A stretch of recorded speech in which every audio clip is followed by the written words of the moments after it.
Assalamualaikum warahmatullahi wabarakatuh. Alhamdulillah wassalatu wassalamu ala rasulillah. Allahumma salli ala sayyidina Muhammad wa alihi wa azwajihi wa ashabihi wa atsba'ihi wa ummatihi ila yaumil qiyamah ma ba'dah. Pada kesempatan kali ini saya akan menyampaikan perihal tentang hakikat penciptaan Nabiullah Adam alaihissalam. Jadi kepercayaan akan asal-usul penciptaan manusia pertama adalah merupakan pondasi penting dalam akidah Islam. Dalam hal ini Al-Quran, As-Sunnah secara tegas menyebutkan bahwa Nabi Adam alaihissalam adalah manusia pertama yang diciptakan langsung oleh Allah Subhanahu wa Ta'ala tanpa melalui proses biologis kelahiran dari ayah dan ibu.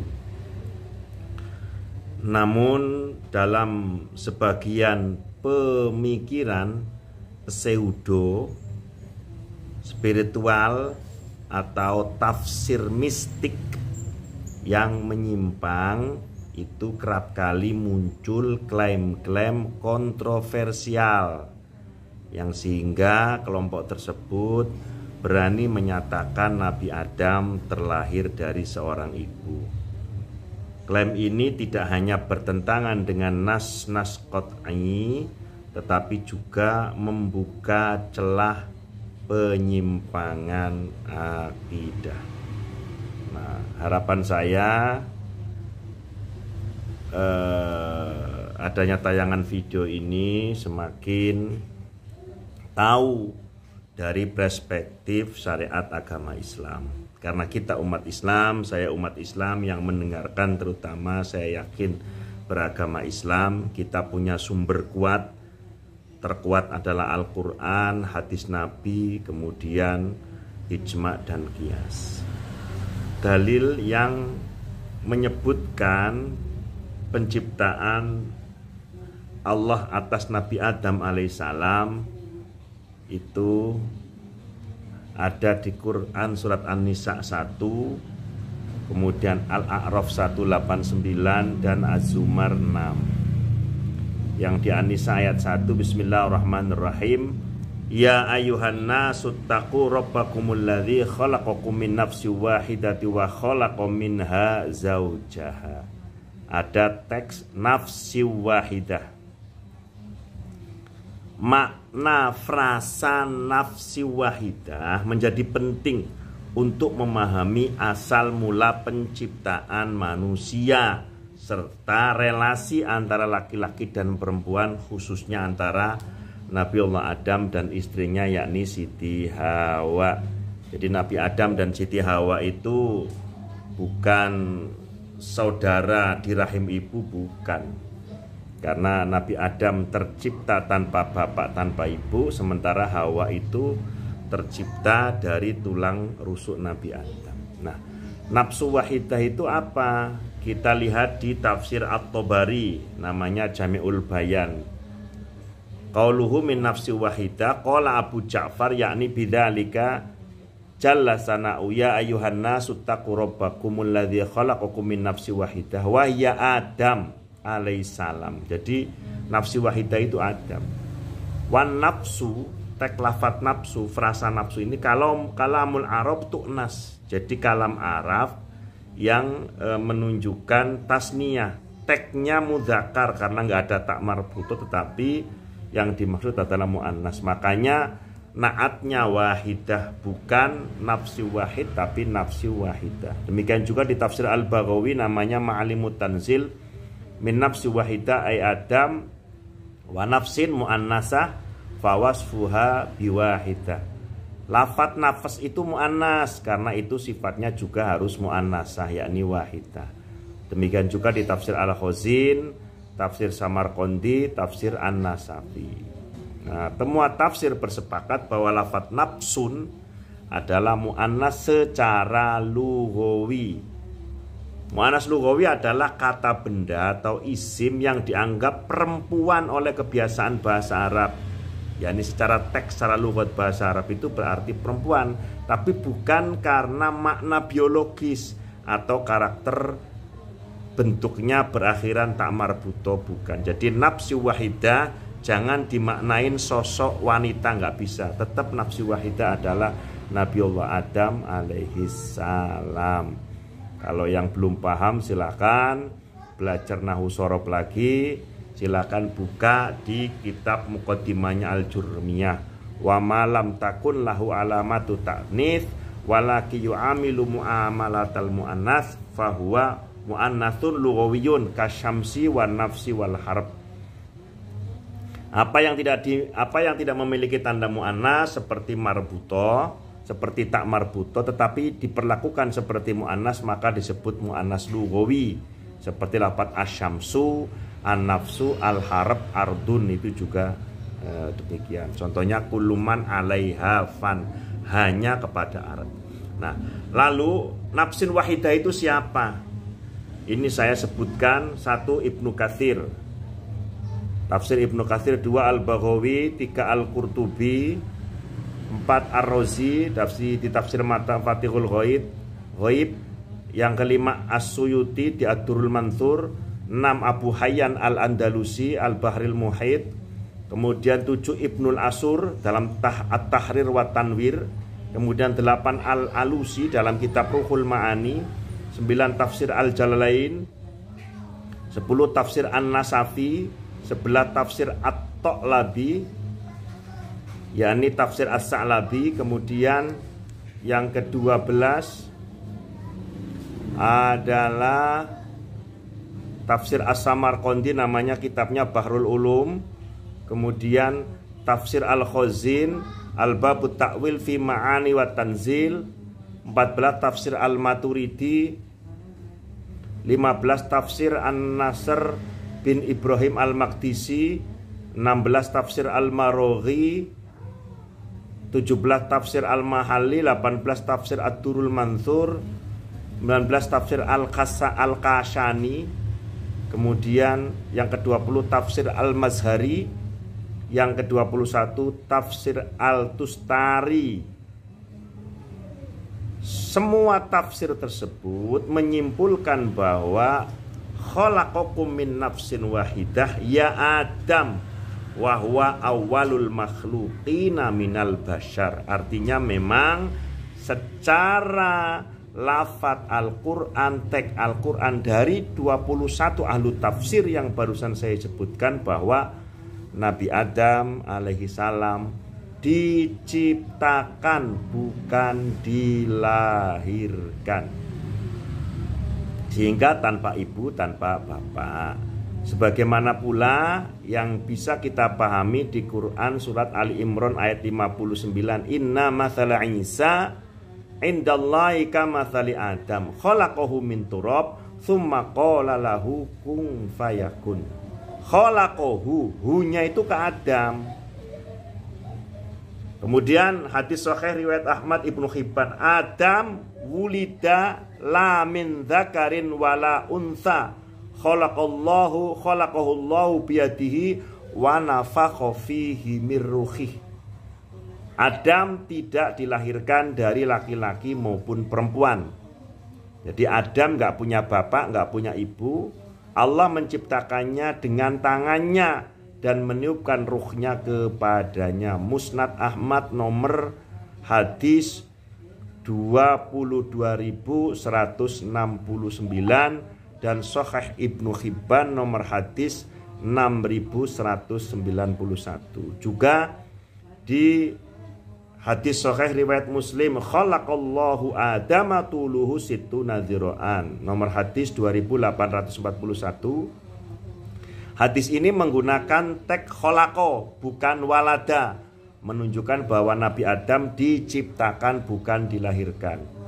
Juga hadis Musnad Abu Ya'la nomor hadis 4117, juga di kitab Majma' Az-Zawahid juz 8 halaman 52, inna adama khuliqa min tin la mimma immahin wala min nutfati rajulin wala mro'atin. Adam diciptakan dari tanah, bukan dari air hina dalam kurung air mani, bukan dari sperma laki-laki ataupun perempuan. Ulama Ahlus Sunnah wal Jamaah bersepakat dan menyatakan penciptaan Adam adalah bagian dari mukjizat kekhususan Allah kepada Nabiullah Adam, tercipta tanpa ibu, tanpa bapak, yakni tanpa melalui proses kelahiran. Siapapun yang mengatakan bahwa Nabi Adam terlahir dari ibu, ini jelas menyimpang dari ijma' kesepakatan para ulama. Demikian juga bisa kita lihat di tafsir Ibnu Katsir, fa'adamu khuliqa min turabin bi ghairi abin wala ummin wa hadza makna qoulihi khalaqahu min turab. Jadi Adam diciptakan dari tanah tanpa ayah dan ibu. Ini arti dari firman Allah khalaqahu min turab. Lalu di mana Nabi Adam diciptakan dan pernah hidup di mana? Nabi Adam diciptakan di surga, pernah hidup di surga. Apakah surganya surga majasi ataukah surga hakiki? Mayoritas ulama ahli tafsir dari kalangan Ahlus Sunnah wal Jamaah berpendapat bahwa surga tempat Nabi Adam adalah surga hakiki, yakni surga yang juga dijanjikan kepada orang-orang yang bertakwa. Wasari'u ila maghfiratin min rabbikum wa jannatin 'arduha samawati wal ard u'iddat lil muttaqin. Nah, itu diterangkan oleh Imam Ibnu Katsir ya, yang wafat tahun 774 Hijri. Wadzahiru annaha jannatul ma'wa li'annahal ma'hudatu indal itlaq wa la yasihhu ittilaqul jannah ala ghairiha illa biqarinatin. Artinya yang tampak zahir adalah bahwa surga itu adalah jannatul ma'wa, yakni surga yang hakiki, karena dia adalah surga yang dikenal jika disebut secara mutlak, dan tidak sah menyebut surga untuk selainnya kecuali dengan qarinah. Qarinah itu apa? Indikator konteks. Kemudian Imam Qurtubi menjelaskan pula, wa hadzal ayatu dalilun ala anna adama sakanal jannah wa annahal jannatu allati wa'adal muttaqun la jannatun majaziyatun. Ayat ini adalah dalil bahwa Nabi Adam tinggal di surga, dan surga itu adalah surga yang dijanjikan kepada orang-orang yang bertakwa, bukan surga majazi. Dalam Al-Quran disebutkan ya adamuskun anta wa zaujukal jannah. Al-jannah ini menggunakan alif lam ta'rif, yang dalam kaidah tafsir menunjukkan bahwa yang dimaksud adalah surga yang makrifat, yang sudah dikenal, yaitu surga akhirat, bukan sembarang taman atau tempat-tempat yang mungkin tampak eksotik indah di alam bumi ini, bukan. Nah, sebagian ulama memang ada yang mengatakan atau mengemukakan kemungkinan bahwa surga tempat Adam adalah surga khusus atau surga simbolik, yakni bukan surga kekal akhirat. Alasannya antara lain yang pertama, dalam surga tidak ada iblis, sedangkan Adam digoda di dalam surga. Surga akhirat adalah tempat pahala dan kekalahan, sedangkan Adam dikenai larangan dan ujian. Ini demikian diterangkan di tafsir Al-Kabir, yang mana beliau Imam Fakhruddin itu wafat di tahun 606 Hijri ya. Fal qaulu bi anna jannatun khossatun khalaqallahu ta'ala li Adam la jannatal khuldi wa huwa qaulun lahu wajhun. Pendapat bahwa itu adalah surga khusus yang Allah ciptakan untuk Adam, bukan surga kekal, adalah pendapat yang memiliki landasan. Nah, kesimpulan akhir ya, bahwa surga hakiki, ulama mayoritas berpendapat bahwa surga yang dihuni Nabi Adam adalah surga langit yang juga dikenal sebagai surga akhirat. Selanjutnya, bahwa siapapun yang berani mengatakan Nabiullah Adam alaihissalam dilahirkan dari seorang ibu, mau ibu Siti Markona, mau ibu Sayyidah Marfu'ah atau siapapun, menurut data-data yang saya punya sampai dengan hari ini menjelaskan, menegaskan bahwa Nabi Adam tidak dilahirkan tetapi diciptakan. Sehingga Nabi Adam tidak punya bapak dan tidak punya ibu. Sehingga siapapun yang berani mengatakan Nabi Adam terlahir dari ibu, ini adalah merupakan pernyataan yang bertentangan dengan nas-nas qat'i, baik dari Al-Quran maupun hadis-hadis yang sahih. Al-Quran dengan tegas menyebut bahwa Adam diciptakan dari tanah, dan hadis-hadis sahih menyatakan bahwa ia lahir tidak dari ayah manapun dan juga bukan dari ibu siapapun. Klaim seperti tersebut, yakni yang mengatakan Nabi Adam terlahir dari seorang ibu, adalah klaim yang tidak hanya keliru secara tekstual, namun juga berbahaya di dalam aspek berakidah, karena dapat membuka ruang tafsir batil, sesat lainnya, dan mengganggu pondasi keimanan terhadap penciptaan manusia pertama. Oleh karena itu, kita perlu mengontrol dari kajian manapun, keilmuan siapapun, untuk tetap berstandar kepada syariat agama Islam, yakni Al-Quran dan hadis. Mungkin ini yang bisa kami sampaikan, kurang dan lebihnya mohon dimaafkan apabila di pernyataan saya, narasi saya ada yang salah, ada yang keliru, mohon dikritik dan diluruskan. Saya Al-Faqir Syarifuddin Nawawi, mohon maaf yang sebesar-besarnya tanpa bermaksud menyinggung kepada siapapun. Wallahul muwaffiq ila aqwamit thoriq. Assalamualaikum warahmatullahi wabarakatuh.